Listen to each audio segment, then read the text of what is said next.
Hello नमस्कार प्यारे साथियों। स्वागत है आपका अपने YouTube channel English with Rupendra Singh में।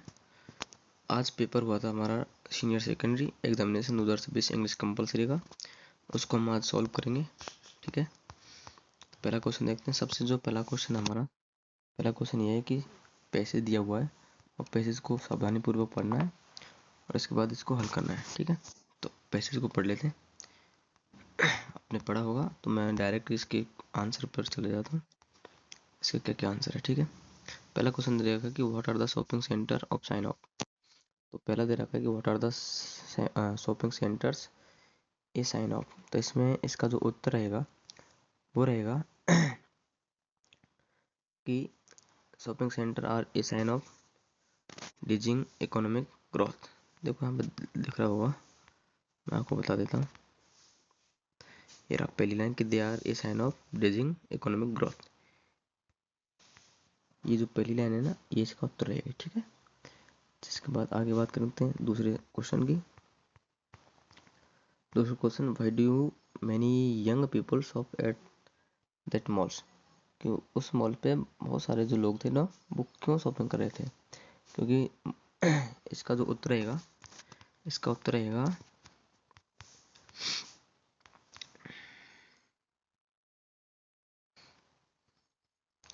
इसका उत्तर ये रहेगा कि भाई जो वहाँ पर बहुत सारे लोग थे ना, तो वहाँ पर शॉप इसलिए करते थे क्योंकि वो अपने फ्रेंडों से मिल जाए। इसमें दे रखा है। तो ठीक है,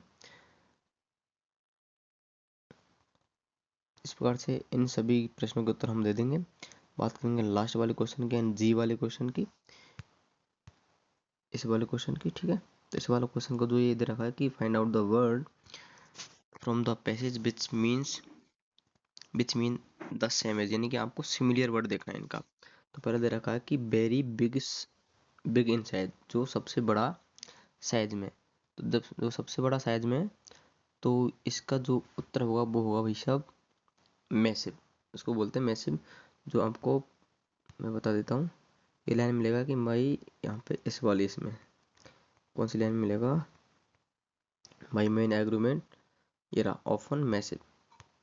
इस वाली लाइन में ये आपको मिल जाएगा। इसका अर्थ होता है बहुत ही बड़ा। ठीक है, तो मैसिव माने बड़ा, और वेरी बिग इन साइज यानी इसका भी अर्थ बड़ा होता है। अच्छा, इसके बाद जो दूसरा क्वेश्चन दे रखा है, इसमें दूसरा क्वेश्चन दे रखा है कि very large and thickly populated cities. तो जो इसका अर्थ होगा वो होगा भाई मेट्रोपोलिसीज बोलते हैं इसको। ठीक है, तो मेट्रोपोलिसीज जो दे रखा है वो दे रखा है, आपको बता देता हूँ उसमें।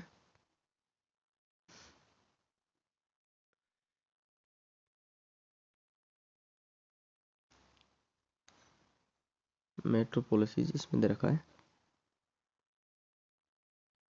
देखो ये रहा, बट मैनी मेट्रोपोलिसीज, ये रहा। ओके, तो इसका ये उत्तर हो जाएगा दूसरे का। अच्छा, बात करेंगे हम तीसरे उसकी। तो तीसरे उसको दे रखा है कि प्लेस वेयर बर्ड और animals are protected from being hunted, यानी कि वह स्थान जहाँ पर पक्षियों को प्रोटेक्ट किया जाता है शिकार से, तो उसको बोलते हैं सेंचुरीज, यानी कि संरक्षण बोलते हैं जिसको। ठीक है, यानी कि वह स्थान जहाँ पर पक्षियों और जानवरों को प्रोटेक्ट किया जाता है। और किसे प्रोटेक्ट किया जाता है, शिकार से, तो उसको बोलते हैं सेंचुरी। संरक्षण क्षेत्र बोलते हैं ना उनको हिंदी में, तो उसको बोलते हैं, मैं आपको इसमें बता देता हूँ। इसमें खाना लिखा हुआ है ये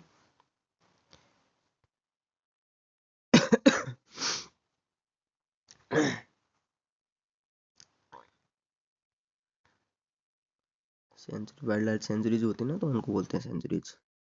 मैं आपको बता देता हूँ,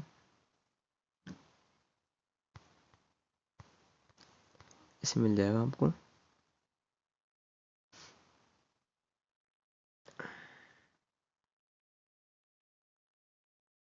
ये रहा एनिमल सेंचुरी, इस वाले को बोलते हैं। ठीक है, इस वाले का ये उत्तर हो जाएगा। ओके, अच्छा बात करेंगे दूसरे क्वेश्चन की।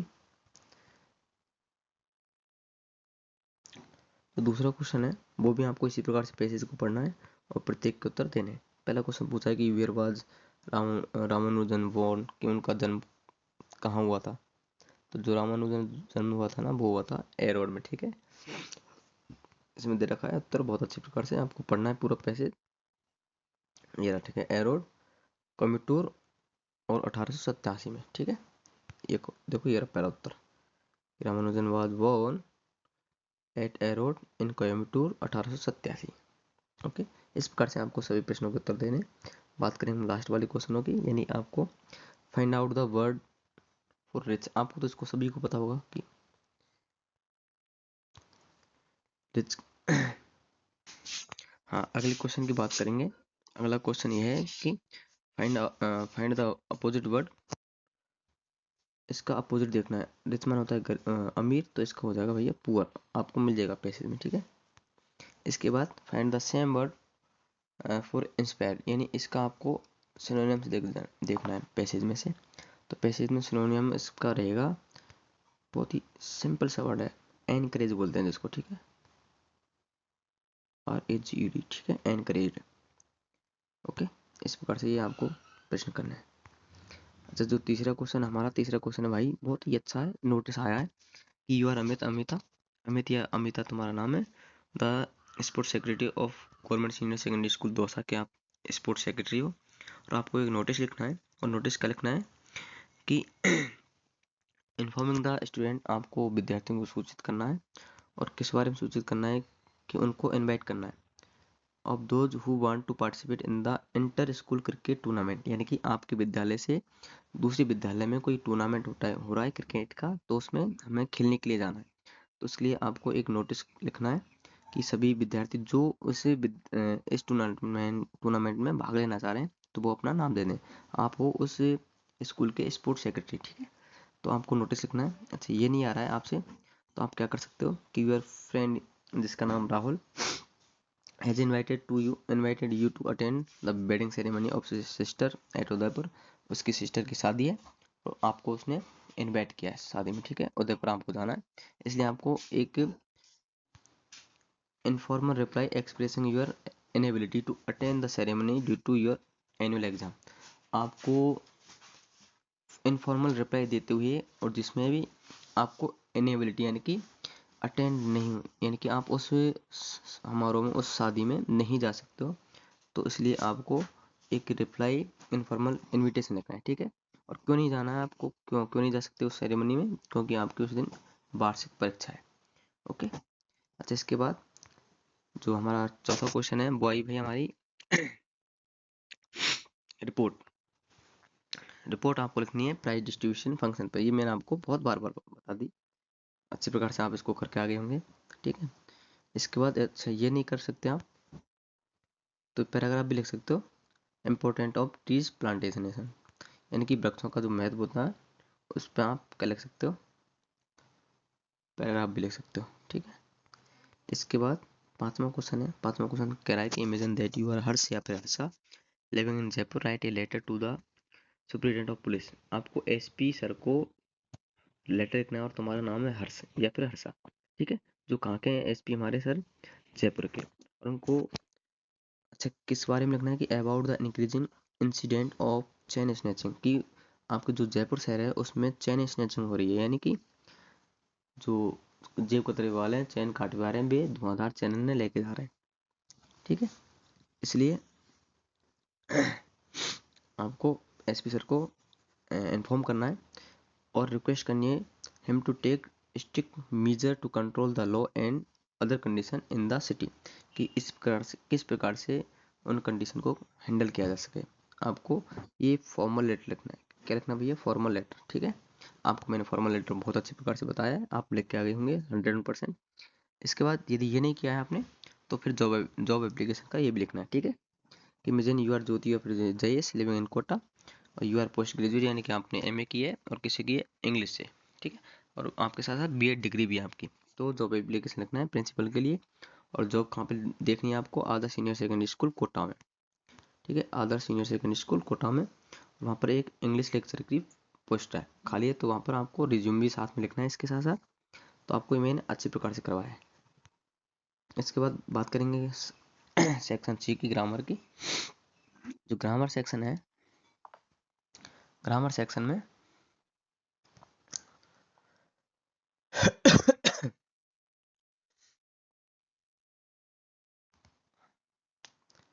बात करेंगे ग्रामर सेक्शन की, तो जो पहला क्वेश्चन है वो दे रखा है हमारा फ्रेजल वर्ब से। तो जो फ्रेजल वर्ब है पहले में कौन सी आएगी कि fill in the blanks by choosing the correct phrasal verb given in the brackets, यानी जो ब्रैकेट्स में जो हमको ये फ्रेजल वर्ब दे रखे हैं इनमें से कोई एक छांटने हैं, ठीक है। और मैंने आपको ब्लैंक की बहुत सारी फ्रेजल वर्ब बताई थी कि he was blank space by his aunt, उसको ही वाज अच्छा ब्रॉट अप या फिर ब्रॉट डाउन, तो इसमें हम जब लिखेंगे तो इसमें आ जाएगी हमारी कि उसकी आंटी के द्वारा उसको ब्रॉट अप कर लिया गया। तो इसमें कौन सी आ जाएगी हमारी फ्रेजल वर्ब ब्रॉट अप, ठीक है। अच्छा बात करेंगे दूसरी में कि when do you blank space in the morning, get up और गेट ऑन का मतलब आपको अच्छे प्रकार से पता है, तो इसमें आ जाएगी गेट अप, ठीक है। कि when do you get up in the morning, कि तुम सुबह कब जगते हो, 7 बजे 8 बजे जितनी भी। अच्छा इसके बाद नेक्स्ट है कि द फायर एट मिडनाइट, जो फायर थी ना वो रात्रि में क्या हो गई, ब्रोक इन हो गई या फिर ब्रोक आउट हो गई। इसका जो उत्तर रहेगा हमारा वो रहेगा ब्रोक आउट, ठीक है। इसमें ये ब्रोक आउट आएगी। बात करेंगे सातवें क्वेश्चन की। सातवां क्वेश्चन हमारा बता रहा है कि इसमें आपको कंजंक्शन भरना है। तो इसमें तो बहुत ही सिंपल कंजंक्शन पूछा आपसे, he is A both, he is A both a singer. अच्छा बोथ के साथ किसका पेयर चलता है, एंड का, तो इसमें आ जाएगा एंड, कि he is both a singer and a dancer, कि वो क्या है, सिंगर भी है और डांसर भी है, ठीक है। इसी के साथ साथ जो अगली कंजंक्शन पूछा आपसे कि आई नो, ये सबऑर्डिनेट कंजंक्शन से पूछा है कि आई नो मैं जानता हूँ, वियर ही लिव्स, कि वो कहाँ रहता है, कि वह कहाँ रहता है, तो इसमें वियर आ जाएगा। विनीता इज टॉलर, और अच्छा कंपेरेटिव डिग्री के साथ हमेशा क्या लगाते हैं, देन लगाते हैं, क्योंकि यहाँ पर कौन सी डिग्री दे रखी है, comparative degree. Vinita is taller than Shweta, कि विनीता किससे बड़ी है, श्वेता से बड़ी है, श्वेता से लंबी है, ठीक है, हाइट में। अच्छा इसके बाद आपको ये सेंटेंस कंबाइन करना था, क्या करना था भैया, ये सेंटेंस आपको कंबाइन करना था। और जो पहला सेंटेंस दे रखा है वो दे रखा है कि he took a paper, he wrote a letter, उसने एक पेपर दिया और उसने एक पत्र लिखा। तो आपको यूज इन्फिनेटिव किसका प्रयोग करवा रहा है, ये यूज इन्फिनेटिव, तो मैं आपको इसको करके बता देता हूँ कि ये इन्फिनेटिव यानी कि आपको रोट से कर सकते हो या फिर टुक से कर सकते हो, दोनों में से किसी एक से कर सकते हो। तो मैं आपको राइट से करके बता रहा हूँ कि ही टुक देखो मैं यहाँ पे लिख रहा हूँ, ठीक है, इसका उत्तर लिख रहा हूँ कि he took a paper, okay. अच्छा इसके बाद जो अगला सेंटेंस आएगा वो आएगा, अगला सेंटेंस ये आएगा कि इसमें से जो ये ही है इसको हटा देंगे और इसके आगे क्या लिख देंगे, टू, और सेकंड फॉर्म को क्या बना देंगे, first form, to write a letter, to write a letter. इस प्रकार से हम हमारा जो ये प्रश्न है वो हल हो जाएगा, ठीक है। इसके बाद दूसरे में दे रखा है कि she finished her work she went to sleep. अच्छा इसमें आपको पार्टिसिपल यूज करना है। पार्टिसिपल में आपको क्या कर सकते हो, पार्टिसिपल मैंने आपको बताए थे प्रेजेंट पास्ट फ्यूचर, ठीक है, सॉरी प्रेजेंट पास्ट और परफेक्ट पार्टिसिपल, इसमें ओनली पार्टिसिपल का यूज करना है। तो आप किससे कर सकते हो, तीनों में से किसी का एक यूज कर सकते हो, तो मैं बना रहा हूँ प्रेजेंट पार्टिसिपल से, ठीक है। इसमें कौन सी वर्ब दे रखी है, he finished her work, he she went to sleep, यानी पास्ट पार्टिसिपल दे रखा है, ठीक है। तो इसमें आपको प्रेजेंट पार्टिसिपल का यूज करना है, तो इसमें हैविंग से कर देंगे, ठीक है। तो हैविंग फिनिश हर वर्क है प्लस थर्ड फॉर्म लगाते हैं, ठीक है, हैविंग में। तो हैविंग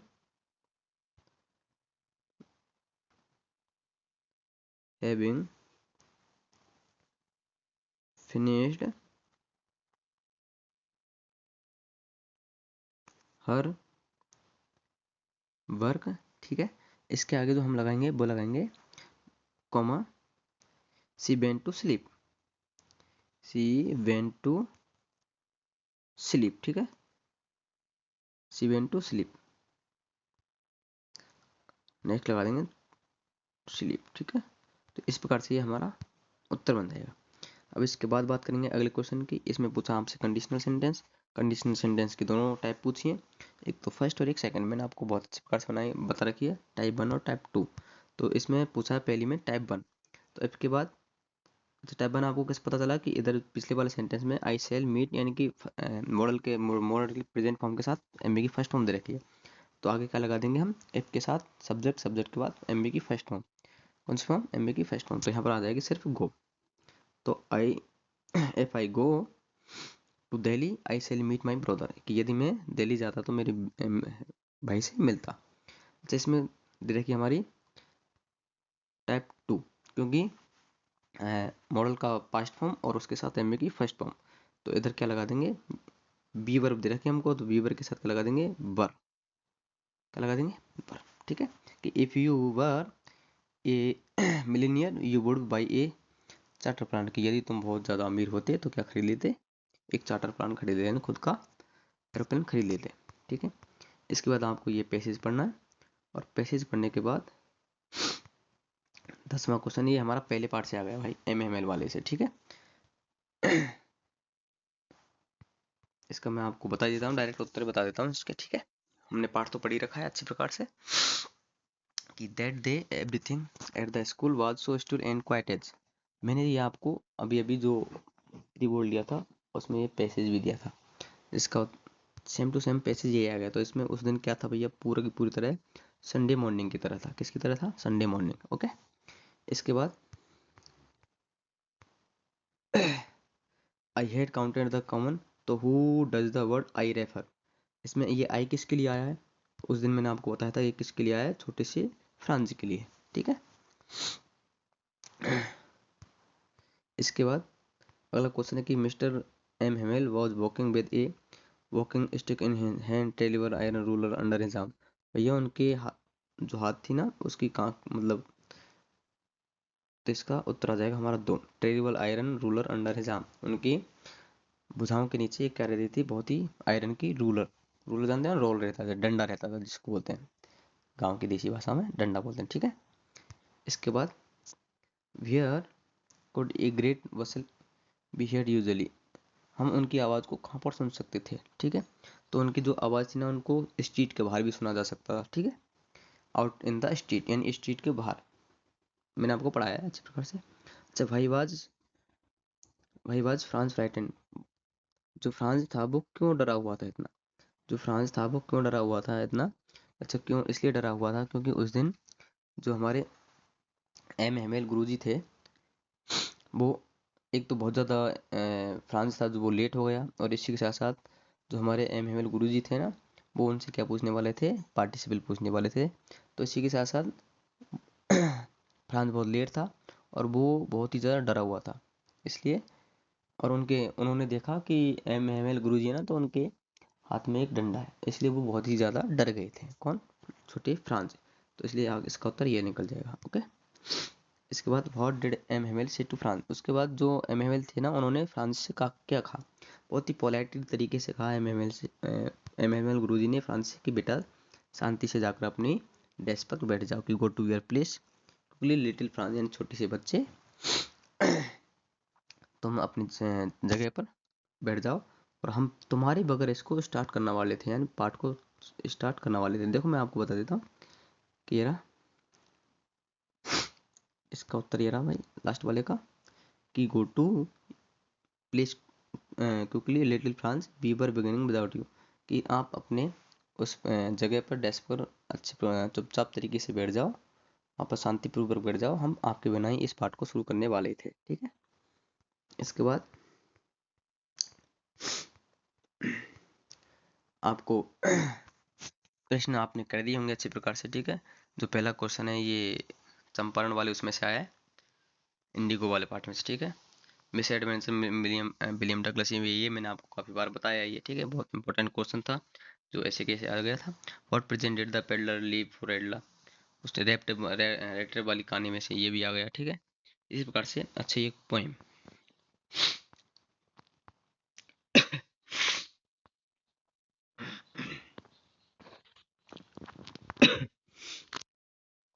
हाँ जी,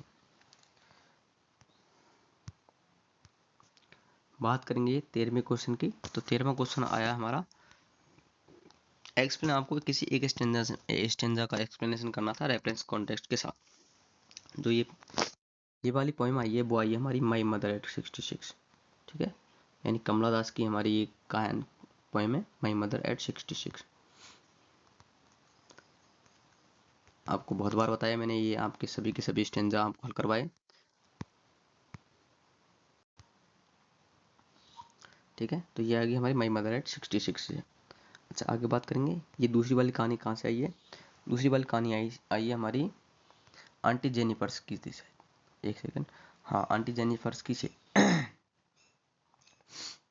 इसमें से टाइगर वाला आया तो वो आपको दिख गया होगा, ठीक है, आंटी जेनिफर्स की है। ओके, दोनों कहानी आपने कर दी होंगी किसी एक को, ठीक है। इसके बाद आपसे पूछा है कि what is the message given in the poem keeping quiet. आपको कीपिंग क्वाइट की समरी भी पता होगा आपको, मैंने आपको अच्छी प्रकार से पढ़ाई। जॉन किट्स की कीपिंग क्वाइट है, सॉरी पाउलो नेरुदा की, ठीक है। तो उसमें आपको बहुत ही अच्छी प्रकार से बताया था। और थिंग्स ऑफ ब्यूटी, या इसकी भी आपको थीम ऑफ द पोएम है, यानी कि समरी आपको पूछी गई है, तो दोनों में से किसी एक का कर सकते हो। इसके बाद 15वां क्वेश्चन दे रखा है आपको, रोड साइड स्टैंड से पूछी गई है। ये भी कहानी बहुत अच्छी है, आप मुझे पूरी पूरी उम्मीद है कि आप इसको अच्छी प्रकार से करके आए होंगे, ठीक है, दोनों क्वेश्चनों को सॉल्व में।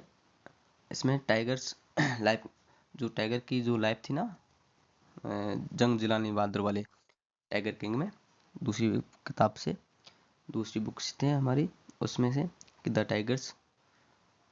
टाइगर किंग्स लाइफ, ठीक है, उसमें इसका वर्णन करवाया आपसे। या फिर सदाव का जो क्वालिटीज थी, यानी कि कैरेक्टरिस्टिक्स इसमें पूछ के सदाव का, मैंने आपको अभी जो प्री बोर्ड लिया था उसमें भी दिया था सदाव का कैरेक्टरिस्टिक्स, ठीक है। इसके बाद हु इज डेरी, डेरी कौन था, और how does he meet mister Lamb, और वो मिस्टर लेम से क्यों मिला। आप इसको अच्छे प्रकार से करके आए होंगे। बात करेंगे हमारे क्वेश्चन नंबर 18 की, इनके मैं आपको उत्तर बता देता हूँ तुरंत की तुरंत ही, ठीक है। तो पहला क्वेश्चन है हमारा कि चार्लीज फ्रेंड शाम वाज, चार्ली का जो फ्रेंड था ना शाम, वो कौन था।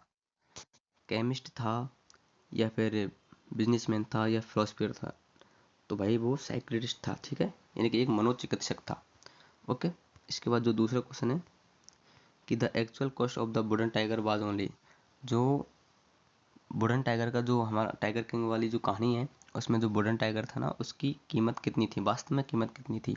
तो उसकी सिर्फ कितनी थी, 2 अनाज, उसकी कीमत थी बेटा 2 अनाज एंड ए क्वार्टर, 2 अनाज एंड ए क्वार्टर, यानी कि ऑप्शन नंबर 1 हो जाएगा, ठीक है। अच्छा तीसरा क्वेश्चन कि the world geological history in tap in, अच्छा जो वर्ल्ड की जियोलॉजिकल है वो किस में टैप हो गई, हमारी पूरी पूरी अंटार्कटिका में, किस में, अंटार्कटिका में, ठीक है। इसके बाद the academic Sokolsky was the name of Russian research, ये किसका नाम था, ये एक जहाज का नाम था बेटा, किसका नाम था, बेसल का, ठीक है, यानी जहाज का नाम था, तो इसमें क्या आ जाएगा, बेसल। इसके बाद बात करेंगे हम ई की, तो Sadao's father sent him to, Sadao के पापा ने उसको कहाँ पर भेज दिया था, जापान भेज दिया, अमेरिका भेज दिया, चाइना भेज दिया, फिर रसिया भेज दिया। तो उन्होंने सादान के पापाओं ने उसको कहाँ पर भेज दिया था, अमेरिका, कहाँ पर, अमेरिका भेज दिया, ठीक है। सदाव के पापा ने सदाव को कहाँ पर भेजा था, अमेरिका, ठीक है। और किस लिए, सर्जरी और मेडिसिन की पढ़ाई सीखने के लिए, ठीक है। इसके बाद mister mister lame had lost one of his leg, अच्छा जो मिस्टर लेम थे ना उसने अपनी एक टांग कहाँ पर खो दी थी, इन ए ट्रेन एक्सीडेंट, या फिर इन ए बॉम्ब एक्सप्लोनेशन, सॉरी एक्सप्लोजन, या फिर वाइल क्लाइंबिंग ए ट्री, या फिर वाइल क्लाइंबिंग ए हिल। तो उसने जो अपनी एक टैंक थी ना, वो मतलब लेग था ना, वो किस में खो दिया था, जब एक बॉम्ब ब्लास्ट हुआ, किसमें, बॉम्ब ब्लास्ट हुआ था, तो उसमें मिस्टर लेम ने अपनी एक पैर खो दिया था, टांग खो दी थी, ठीक है। इसके बाद क्वेश्चन नंबर जी की बात करेंगे, तो इसमें पूछ रहा है कि the British jeweller sent a bill for ब्लैंकेसेस ऑफ रुपीज द महाराजा, तो ब्रिटिश ज्वेलर थे ना, उन्होंने एक बिल भेजी, बिल भेजा, ठीक है। और कितने रुपए का बिल भेजा महाराजा के लिए, 3 लाख का, 10 लाख का, 5 लाख का, फिर 8 लाख का, यानी 8 लाख का। तो वो बिल भेजा था ना महाराजा के लिए, वो भेजा था सिर्फ और सिर्फ 3 लाख रुपए का, कितने का, 3 लाख रुपए का, ठीक है। तो इसमें क्वेश्चन नंबर ऑप्शन नंबर 1 सही होगा, ओके। इसके बाद बात करेंगे कि the landlord open the parcel and began to eat, अच्छा जो जमींदार था ना उसने क्या किया, उस पार्सल को खोला और क्या क्या कर दिया खाना, उसने शुरू कर दिया, मैंगोज नहीं, ये भी नहीं थे, यानी आम नहीं खाना आम नहीं खाए थे उसने, ठीक है, आइस लोडीज ओलीज भी नहीं खाई थी, हलवा भी नहीं खाया था, तो क्या था उसमें, बाइट आइस, ठीक है, ये था, यानी ऑप्शन नंबर 2 रह जाएगा। इसके बाद बात करेंगे अगले क्वेश्चन की, आई की, कि the name of the American soldier was, उस अमेरिकन सोल्जर का नाम क्या था, जैक था, जॉन था, टॉम था, या फिर थॉमस था। तो आपको सबको पता है कि उस अमेरिकन सोल्जर का नाम था टॉम, ठीक है। तो इस प्रकार से आपका ये जो पेपर था मैंने सॉल्व किया, और किसी प्रश्न में यदि दिक्कत हो तो आप पूछ सकते, ठीक है। All the best.